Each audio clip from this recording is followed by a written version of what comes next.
akan menguntungkan apabila perkembangan khususnya dalam 3 tahun pertama sampai 5 tahun.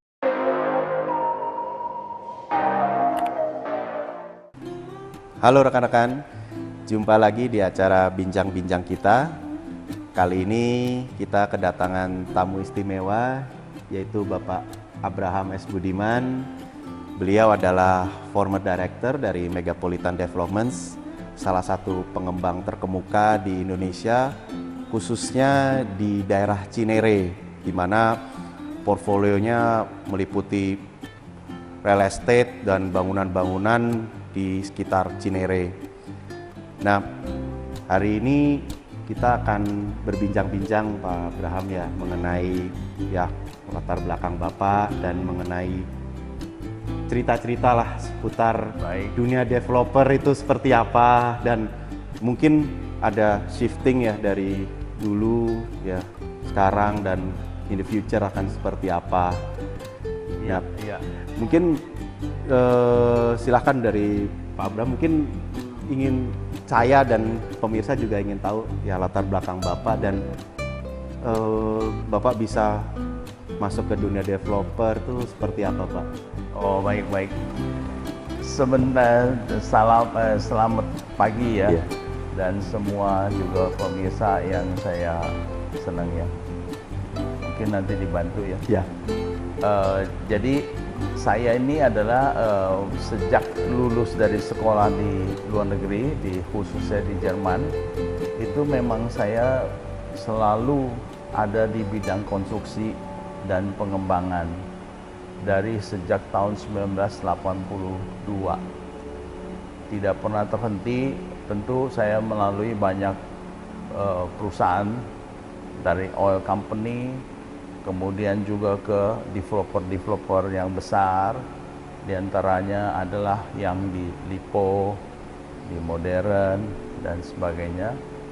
Sehingga saya sudah total lebih dari 30 tahun di bidang pengembangan. Jadi berbicara dengan pengembang atau developer, selama ini memang kita ketahui bahwa di dalam developer itu syarat yang pertama-tama harus dimiliki adalah lahan yang cukup luas, relatif besar, dan lahan yang masih kosong, mungkin tanah bekas digarap sawah, tanah darat yang bagus lokasinya.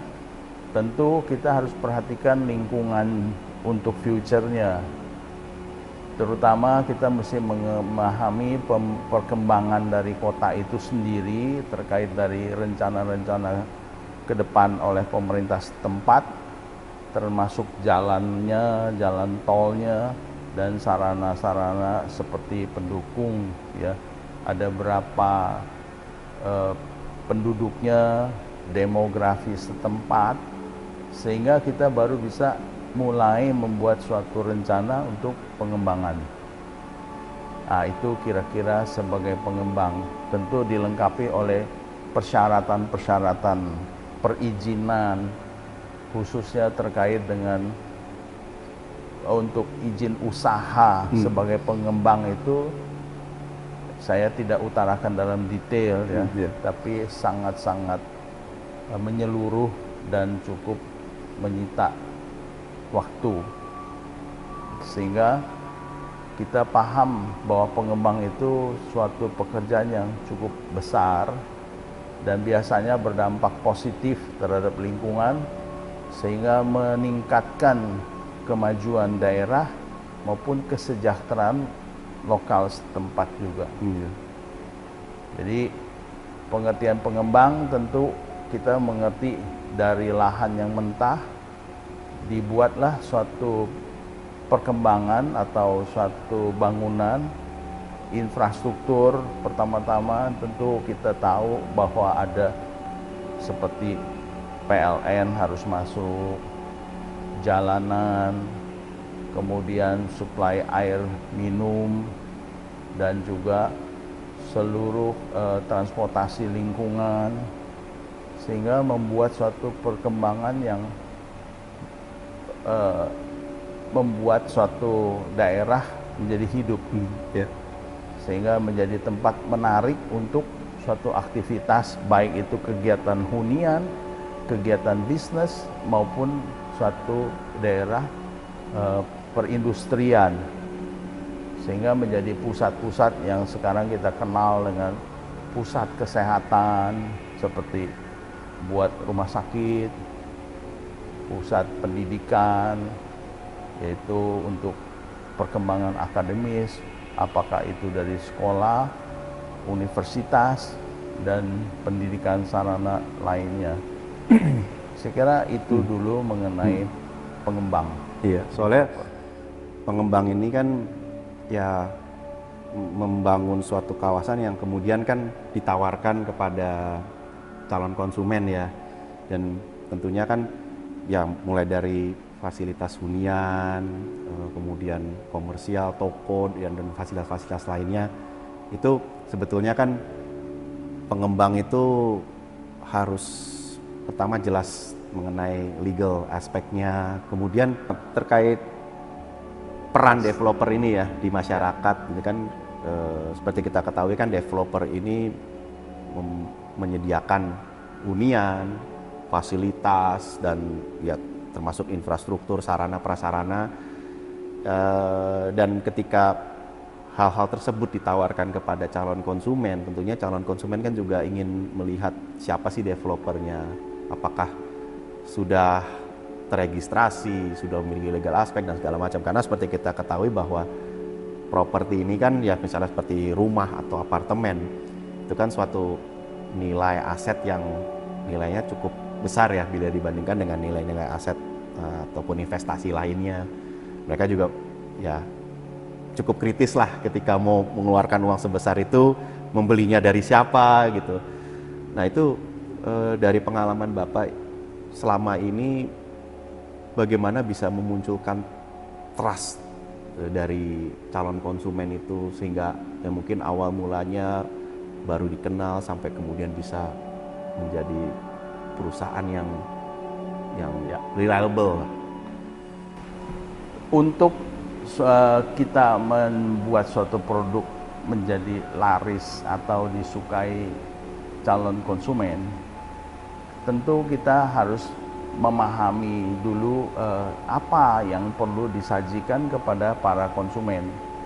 Tentu pertama adalah perencanaan yang matang. Perencanaan artinya bagaimana membuat zona dari hunian tersebut, kemudian sarana yang tersedia. Tentunya reputasi dari pengembang itu menjadi salah satu juga bahan ukur daripada calon konsumen untuk memilih produk tersebut. Memang kalau kita sebagai pengembang baru, nah kita harus memperhatikan sekali, pertama perkenalan diri dari lingkup perizinannya, dan juga lokasi lahan yang terpilih, apa yang bisa diunggulkan dari produk tersebut. Jadi kita bisa menentukan apakah daerah ini cocok untuk hunian kelas menengah, atau daerah hunian untuk kelas atas, atau daerah sini cocok untuk menjadi satu pusat perbelanjaan CBD dan perkantoran. Nah dari penentuan produk itu sehingga membuat orang tertarik, manakala dia lihat bahwa ini cocok sekali untuk masa depan. Karena setiap produk yang kita pasarkan sebagai pengembang itu berkaitan dengan minimal 5 tahun sampai sekian tahun ke depan. Sehingga orang menentukan pilihannya, dia akan melihat apakah lingkungan itu menjanjikan untuk perkembangan karirnya, untuk pertumbuhan anaknya dari pendidikan, dan juga untuk kesehatannya, sehingga hunian tersebut menjadi satu produk yang dibutuhkan oleh konsumen. Saya kira itu yang menjadi dasar perhatian daripada pengembang. Iya, saya ya properti itu bukan sesuatu yang oh ini hanya untuk 1-2 tahun ke depan, tapi long term ya. Betul. puluhan tahun ke depan gitu tuh nanti mau rencananya seperti apa. Bahkan untuk investor sekalipun ya, yang bukan mereka yang membeli properti bukan sebagai end user pun mereka juga harus berpikir kan. Ya apalagi kalau mereka yang ya menggunakan kredit dari bank itu kan selama masa periode tenor tersebut kan ya itu harus jadi sesuatu kan. Pastinya. Jadi properti itu keunggulannya adalah satu, pada saat setelah kita selesai cicilan itu menjadi kekayaan daripada pemilik itu sendiri masing-masing. Sehingga memang kalau kita perhatikan setiap investasi dalam pengertian untuk investor pun akan menguntungkan apabila perkembangan khususnya dalam 3 tahun pertama sampai 5 tahun itu sangat mencolok, sehingga dia melihat nilai tambah yang cukup besar, bahwa dari awalnya satu lahan yang menjadi kosong, tidak menjadi perhatian orang, ternyata setelah dikembangkan baik dengan pencapaian transportasinya itu menjanjikan suatu nilai tambah yang sangat menggiurkan, maka investor tertarik. Kalau si investor tertarik, tentunya sebagai calon konsumen juga akan merasa inilah pilihannya untuk masa depan, karena terjamin nilai tambahnya. Seorang yang kelas investor pun sudah tahu, tentu apalagi kalau penghuni itu mengenai dia melakukan minta pinjaman KPR, bank juga cepat memberikan, dan juga itu suatu ketenangan bagi calon pembeli produk itu sendiri. Ya, itu saling menguntungkan, baik developer merasa dengan membuat suatu pengembangan tersebut sehingga reputasinya pun akan bertumbuh sejalan dengan pengembangan yang dilakukan di lahan tersebut. Ya, ini saya bukan promosi ya, tapi ini kebetulan kita sedang berada di kediaman Pak Abraham yang kebetulan di daerah Cinere, dan di sini suasananya sangat nyaman ya, sejuk, asri, udaranya pun juga beda. Jadi mungkin agak berbeda dengan kami yang kebetulan berdomisili di utara Jakarta, yang mungkin ya lebih banyak, lebih padat lah. Jadi di sini karena memang masih alami suasananya, jadi tertarik juga nih di daerah sini. Oke. Mungkin topik ini ya, atau isu yang saya juga sempat terpikir tadi, kebetulan Bapak juga sempat menyinggung sih, bahwa syarat developer tuh ya harus punya lahan. Tapi sebetulnya prioritasnya itu antara lahan maupun cash flow. Itu sebetulnya kalau dari sudut pandang developer, mana sih yang lebih penting?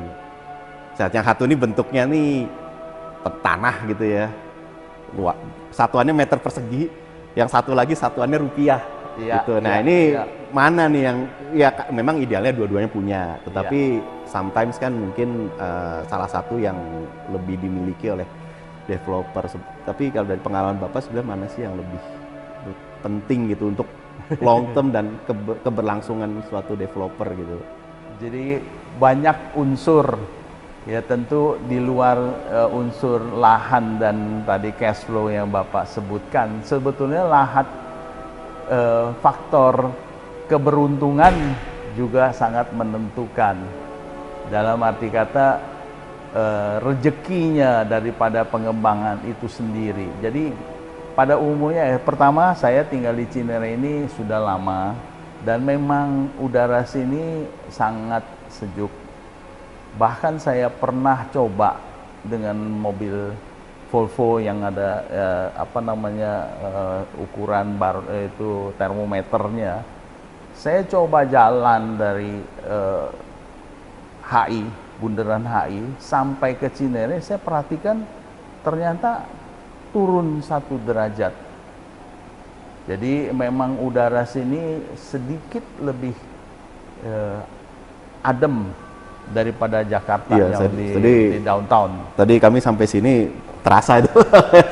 Dan kebetulan saya memang senang yang asri ya. Ya, ya. Ya hunian banyak ditawarkan, banyak, tapi kalau saya kebetulan Bapak bisa lihat sendiri tanaman di lingkungan ini cukup asri ya. Memberikan kesan kita di suasana ya, walaupun kita di kota tapi kita tidak kehilangan seperti suasana alam. Iya, ya. Ya sebenarnya juga nggak jauh-jauh amat juga ya dari Ya. Jakarta. Dan untuk pertimbangan bagaimana sih sebagai seorang yang pemula ingin menjadi developer, apakah cash flow menjadi suatu ketentuan untuk keberhasilannya? Menurut saya begini, kebetulan saya bukan pemilik pengembang, saya hanya mengamati dari pengalaman bahwa faktor yang saya sebut tadi keberuntungan adalah bisa saja dia lakukan kerjasama. Kerjasama artinya bahwa daripada orang yang pemilik lahan kemudian mencari suatu investor kerjasama yang tentunya sesuai cocok dengan ide-ide pengembangan berdua tersebut sehingga bisa membuat satu pengembang. Tapi untuk rumusan awalnya, minimum pengembang itu harus mempunyai cukup dana untuk mencapai suatu titik membuat sarana pemula seperti marketing office, seperti show unit, seperti minimum ada jalan masuk yang memadai dan sedikit landscaping sehingga terjadi suatu pada brand awareness-nya. Iya. Sampai konsumen mau lihat ini contoh rumahnya seperti apa, marketnya di mana, nggak ada. Iya. Atau masa pakai terpal doang di pinggir jalan gitu, Sehingga nggak mungkin. memberikan suatu kesan. Iya. Ini akan dibuat suatu hunian yang menengah atau mewah atau CBD sehingga terlihat daripada dia punya marketing office, daripada infrastruktur yang landscaping itu, jalanan yang dibuat. Nah, minimum pengembang itu harus mempunyai izin, lahan dan juga sedikit cash flow untuk mengcover pembangunan tersebut. Iya, kalau jalan masuknya aja belum ada gitu kan, ini konsumen mau beli juga, wah ini berapa tahun lagi nih baru jadi gitu kan. Iya. Ya memang apalagi zaman sekarang banyak sekali pengembang yang tidak bisa selesaikan kewajiban mereka. Itu terdengar dan juga terlihat di mana-mana. Itu adalah kesalahan menurut saya adalah produk yang di launching itu tidak matang, tidak cukup menarik dan juga sehingga pihak orang yang memiliki dana mau pembeli kah, investor kurang tertarik untuk menginvestasikan dananya di lokasi tersebut. Apabila pengembangannya, perencanaannya matang, menurut saya pasti karena pengembangan kota ya, itu membutuhkan selalu pertambahan hunian, pertambahan daerah industri maupun penambahan daerah CBD, sehingga tidak mungkin ada lahan yang tidak menjadi tempat untuk investasi.